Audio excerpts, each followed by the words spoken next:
नमस्ते। आज हम भारत के एक ऐसे अनोखे आध्यात्मिक केंद्र के बारे में जानेंगे जहां प्राचीन ज्यामिति और आज की आस्था दोनों मिलकर एक बहुत ही असाधारण अनुष्ठान को जन्म देते हैं। तो सोचिए, क्या होता है जब हजारों साल पुरानी ज्यामिति एक आज की पवित्र अग्नि को शक्ति देती है। यही सवाल आज की हमारी पड़ताल का केंद्र है। तो चलिए इस रहस्य को परत दर परत खोलते हैं। तो सबसे पहले ये समझते हैं कि ये अनोखी जगह आखिर है कहाँ और इसका नाम क्या है। तो ये जगह है श्री बलातिबला महाशक्तिपीठ और ये गुजरात के अहमदाबाद में है। इसे एक सन्यासी श्री सदाशिव ने स्थापित किया था। अच्छा, यहाँ एक बहुत दिलचस्प शब्द है, अर्वाचीन शक्तिपीठ। इसका मतलब क्या है? देखिए, अर्वाचीन का मतलब होता है आधुनिक या कहें तो नया, और शक्तिपीठ तो देवी शक्ति से जुड़े पवित्र स्थान होते ही हैं।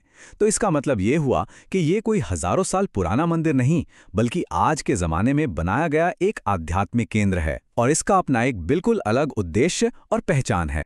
तो अब ये तो पता चल गया कि ये जगह कहाँ है। अब चलिए ये देखते हैं कि यहाँ होता क्या है, मतलब यहाँ का सबसे खास और अनोखा अनुष्ठान क्या है। देखिए, यहाँ का जो पूरा अनुष्ठान है ना, वो बहुत ही व्यवस्थित है। सबसे पहले तो एक अग्नि कुंड है, लेकिन ये कोई मामूली कुंड नहीं है। ये पवित्र श्रीयंत्र के ज्यामितीय आकार में बना है। श्रीयंत्र 9 त्रिभुजों से बनी एक बहुत शक्तिशाली आकृति है जो पूरे ब्रह्मांड का प्रतीक मानी जाती है। फिर इसी कुंड में शुद्ध गाय के घी की आहुतियां दी जाती हैं और साथ साथ बलातिबल महामंत्र का जाप चलता रहता है। और सोचिए, इस अग्निकुंड के चारों तरफ एक गोल मंच पर पूरे 24 साधक बैठकर इस अनुष्ठान में हिस्सा लेते हैं। ये सब मिलकर एक बहुत ही शक्तिशाली माहौल बनाते हैं। और ये जो समर्पण है ना, इसका पैमाना सच में हैरान करने वाला है। अब तक इस पीठ पर 3 करोड़, जी हां, 3 करोड़ से भी ज्यादा बार मंत्रों का जाप हो चुका है। यह आंकड़ा अपने आप में यहाँ की अटूट साधना और विश्वास की कहानी कहता है। तो सवाल उठता है कि आखिर ये सब किया क्यों जाता है? इतना बड़ा अनुष्ठान, करोड़ों मंत्र जाप, इसका मकसद क्या है? चलिए अब इस अनुष्ठान के कैसे से इसके क्यों की तरफ चलते हैं, जो कि बहुत गहरा है। ये जो शब्द सामने है, विशुद्ध लोक कल्याण, बस यही इस पीठ का मूल मंत्र है, इसका सार है। इसका मतलब बहुत सीधा और सरल है, शुद्ध जन कल्याण। मतलब यहाँ जो भी अनुष्ठान होता है वो किसी एक इंसान के फायदे के लिए नहीं होता, बल्कि सारी दुनिया, सारी मानवता की भलाई के लिए किया जाता है। बस यही इस जगह का एकमात्र सबसे बड़ा मकसद है। अब आखिर में बात करते हैं इस पीठ के संस्थापक श्री सदाशिव की, उनकी कहानी और उनके विजन की। इस पीठ की शुरुआत हुई थी 26 फरवरी 1952 को। दिन था वसंत पंचमी का, जब पहली बार यहां पवित्र अग्नि जलाई गई थी।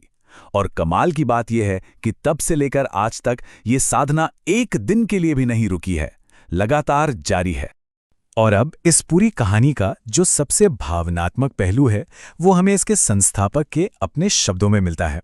श्री सदाशिव ने एक बार कहा था कि उनके जो भाई बहन, जो अनुयायी हैं, उन्होंने जो भी मदद की वो किसी गुप्त ज्ञान या चमत्कार की उम्मीद में नहीं की, बल्कि सिर्फ अपनी सच्ची सरल श्रद्धा के आधार पर की। और इस मदद की कीमत किसी भी दौलत से नहीं लगाई जा सकती। ये शब्द सिर्फ एक धन्यवाद नहीं है, ये वो नींव है जिस पर यह पूरी संस्था टिकी है, शुद्ध निस्वार्थ विश्वास की ताकत। तो समझने वाली बात यह है कि इस पीठ की कोई अपनी जमीन जायदाद नहीं है, कोई बड़ी प्रॉपर्टी नहीं है। इसकी असली ताकत, इसकी असली दौलत तो दशकों से चली आ रही लोगों की सामूहिक श्रद्धा और साधना है।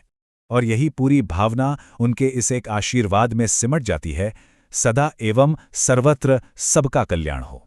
तो चलिए इसी एक विचार के साथ इस चर्चा को समाप्त करते हैं।